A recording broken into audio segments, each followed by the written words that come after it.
मित्रों नमस्कार। आप सभी का अपने YouTube channel study with Ajay STSST पर बहुत बहुत स्वागत है। मैं हूं अजय वर्मा, आप लोगों के साथ हिंदी की क्लास में।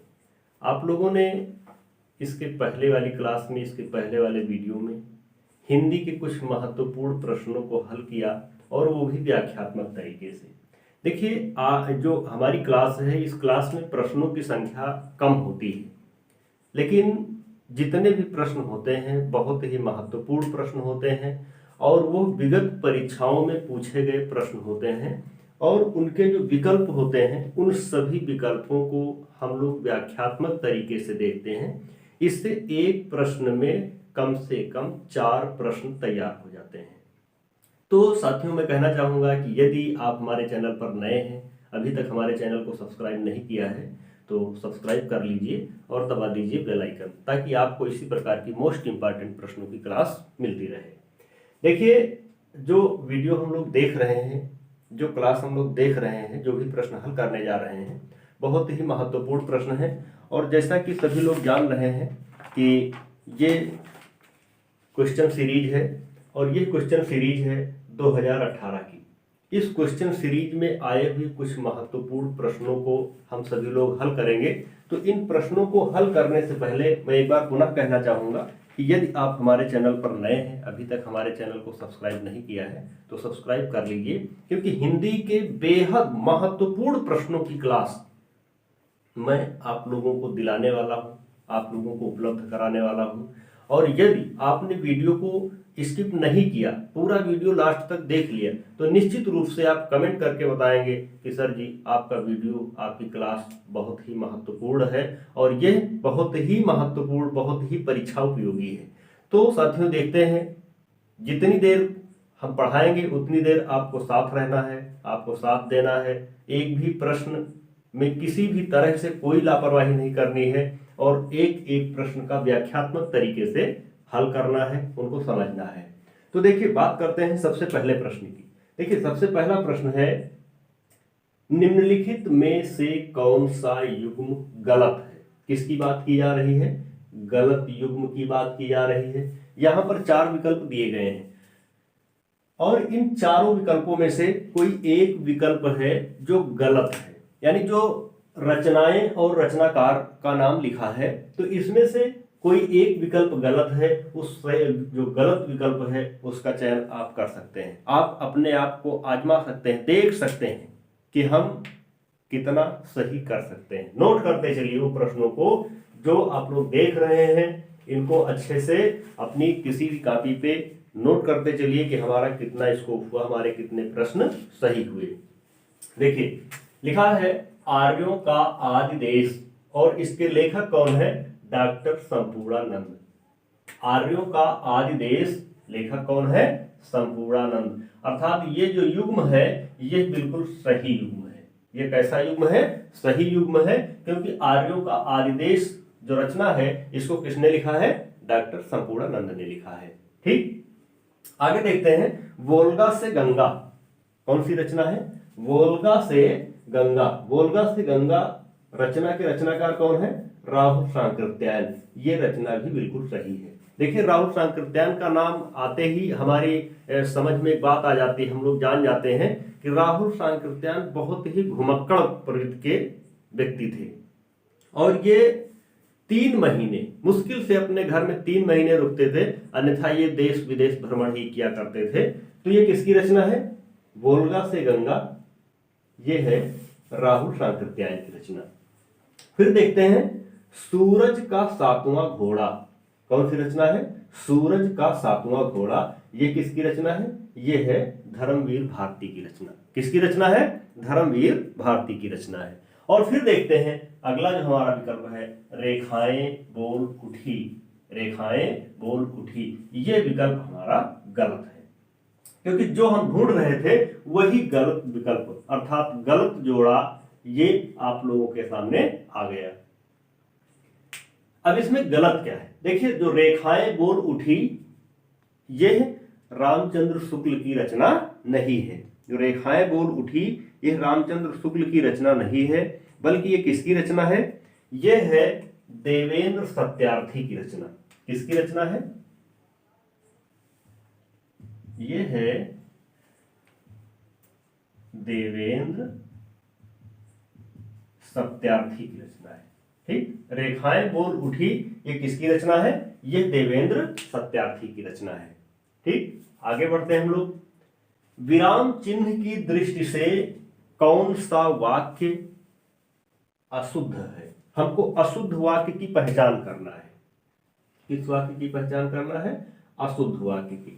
इसमें से देखना है, 4 वाक्य दिए हुए हैं और इन चारों वाक्यों में कौन सा वाक्य शुद्ध है, कौन सा वाक्य अशुद्ध है अर्थात गलत है और क्या त्रुटि है, इसको हमें पहचान करना है। देखिए, सबसे पहला आता है, और वो भी हमें कैसे पहचान करना है? विराम चिन्ह के अनुसार। सब लोग जानते हैं पूर्ण विराम, अल्प विराम, अर्ध विराम, कॉमा, ये सभी सब लोगों ने पढ़ा होगा, जानते हैं। तो हमें विराम चिन्ह के अनुसार देखना है कि कौन सा विकल्प गलत है, अशुद्ध है। पहला ऑप्शन देखते हैं, हाँ मेरा यही विचार है। हाँ मेरा यही विचार है। दूसरा ऑप्शन है, वह ईमानदार, परिश्रमी, कर्मठ और मृदुभाषी है। तीसरा ऑप्शन है, उसके पास धन, वैभव, नौकर चाकर आदि सभी कुछ था। आदि सभी कुछ था। चौथा विकल्प है, आप हमारे घर आना चाहते हैं तो आइए। आना चाहते हैं तो आइए, ठहरना चाहते हैं तो ठहरिए। अब इनमें से कौन सा विकल्प गलत है, कौन सा विकल्प अशुद्ध है, उस अशुद्ध विकल्प की पहचान करके आपको लिखना है। बहुत ध्यान से देखना है क्लास को, क्योंकि निश्चित रूप से आपके कुछ प्रश्न, कुछ नंबर बिल्कुल पक्के होने वाले हैं। आप ये बिल्कुल स्पष्ट रूप से समझ जाइए कि आपके कुछ न कुछ नंबर जरूर पक्के होने वाले हैं, इसलिए क्लास को जरा से भी स्किप मत करिएगा। तो देखिए, अब आप लोगों ने नोट कर लिया होगा कि इसका कौन सा विकल्प अशुद्ध है। देखिए, इसमें अशुद्ध विकल्प है, हाँ मेरा यही विचार है, और ये विकल्प बिल्कुल अशुद्ध है। अशुद्ध क्यों है? क्योंकि सभी विकल्पों में देख लीजिए, यहाँ पर देखिए कॉमा लगा है, यहाँ पर लगा है, यहाँ पर लगा है। तो इस प्रकार से ये जो अर्ध विराम लगे हुए हैं, हमको थोड़ी देर ठहरना है, रुकना है, तो यहां पर इस पहले विकल्प में कोई ठहराव नहीं है, और जो विराम चिन्ह है यहां पर होना चाहिए वही विराम चिन्ह नहीं है, इसलिए यही विकल्प गलत है। ठीक, आगे देखते हैं। कौन सा शब्द भिन्न अर्थ और प्रकृति का है? कौन सा शब्द भिन्न अर्थ और प्रकृति का है? यानी 4 विकल्प दिए गए हैं और इन चारों विकल्पों में हमें यह देखना है कोई एक विकल्प ऐसा है जो इन सभी अर्थ से अलग अर्थ प्रकट करता है, और वो देखते हैं कौन सा है। किसका अर्थ अलग है? सनातन, चिरंतन, शाश्वत, अधुनातन।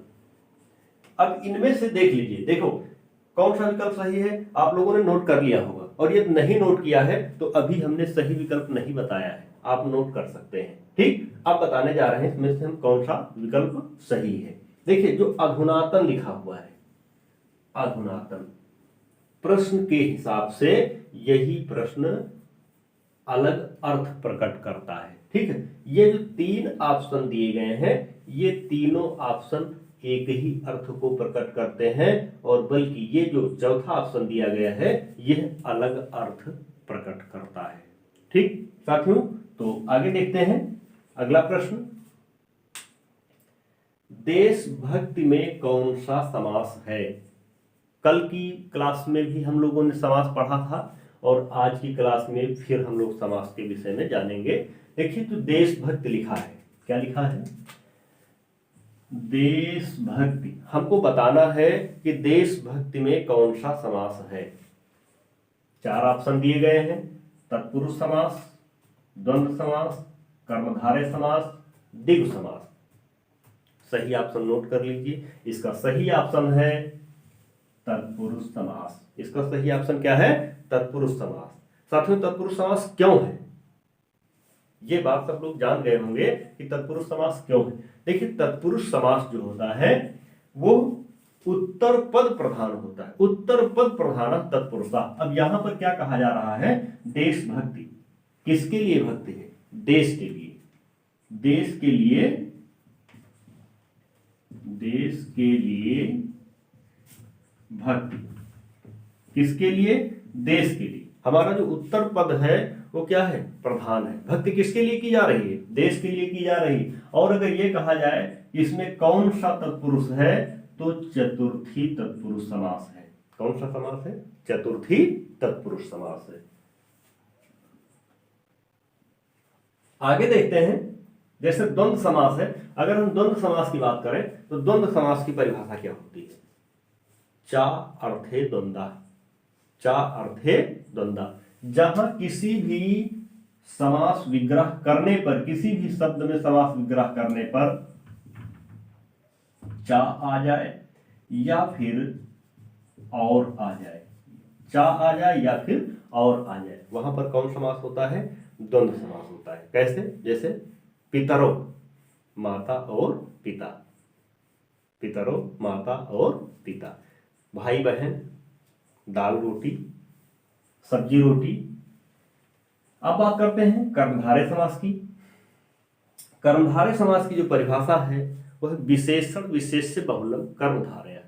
जहां पर किसी की कोई विशेषता बताई जाती है वहां पर कौन सा समास होता है, कर्मधारय समास होता है। अगर हम कह दें काला सांप,